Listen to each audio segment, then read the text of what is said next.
Avui ens acompanyen la Sílvia, l'Antonio i les seves filles.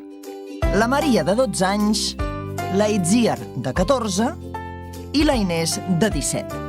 Aprofitarem que fa bon dia per remullar-nos una mica, però abans cal agafar forces amb un bon esmorzar. Aquí tienes el zumo de pipiño.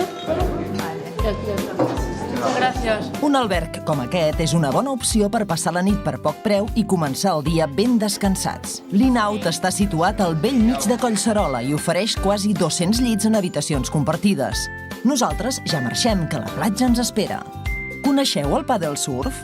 Pucas és una empresa basca que ha portat al Mediterrani la seva passió per aquesta modalitat del surf, adient per a totes les edats. Recordeu-vos sobretot de mantenir les cames una mica flexionades i els braços ben estirats. Les noies de la casa sembla que ho hagin fet tota la vida. Compte, que se'ns escapen! L'Antonio, en canvi, ha acabat perdent l'equilibri.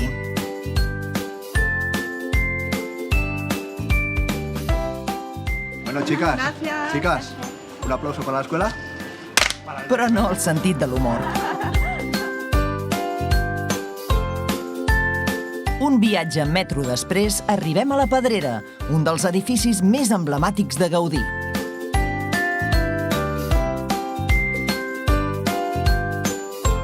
Aquí ens reben com si fóssim a casa nostra. Hola, bon dia. Benvinguts a la Pedrera. De fet, en el seu origen hi vivia una família al primer pis, els Milà, i la resta eren pisos de lloguer.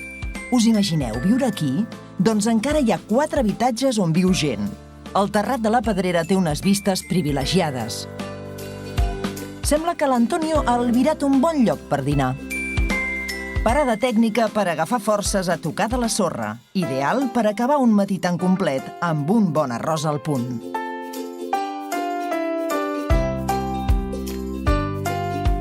Després de l'àpat, una passejada per fer baixar el dinar. I xino-xano ens plantem davant les mítiques golondrines.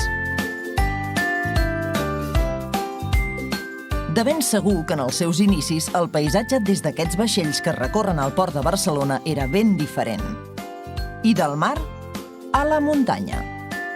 Les fonts de Montjuïc són un punt immillorable per acabar la jornada i arrodonir un dia perfecte.